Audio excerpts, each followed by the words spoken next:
Middle class. ये वो लोग हैं जिन्हें देश की रीढ़ की हड्डी तो कहा जाता है, लेकिन इसमें हमेशा दर्द होता था। आजादी के बाद देश की इकोनॉमी बढ़ाने में सबसे ज्यादा टैक्स मिडिल क्लास ही देता रहा। इनकी कमाई का लगभग आधा हिस्सा सरकारें टैक्स में काट लेती थीं। मिडिल क्लास खुद को अभागा मान रहा था। पहले की सरकारों का पूरा फोकस टैक्स से अपना खजाना भरने पर होता था और मिडिल क्लास को टैक्स में रत्ती भर राहत की उम्मीद नहीं होती थी। लेकिन मोदी सरकार ने न सिर्फ मिडिल क्लास की मनोदशा बदली, बल्कि उन्हें प्राथमिकता देते हुए सशक्त और मजबूत भी किया।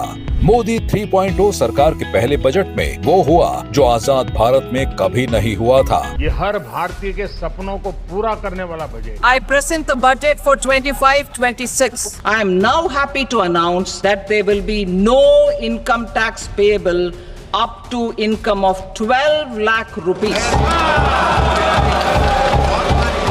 जिस मिडिल क्लास को साल 2005 में यूपीए सरकार ने 1 लाख तक की इनकम में टैक्स छूट दी थी, आज उसी मिडिल क्लास को एनडीए सरकार ने 12 लाख तक की इनकम तक छूट दी है।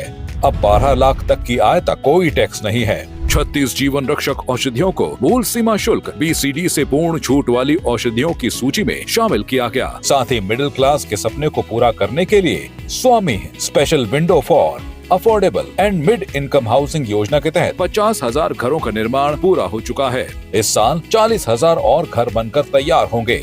स्टार्टअप्स को नई ऊंचाइयों पर ले जाने के लिए 10,000 करोड़ रुपए का नया फंड ऑफ फंड्स लाया जाएगा और उद्यम पोर्टल पर रजिस्टर्ड सूक्ष्म उद्यमियों के लिए 5 लाख रुपए की लिमिट वाले कस्टमाइज्ड क्रेडिट कार्ड भी लाए जाएंगे।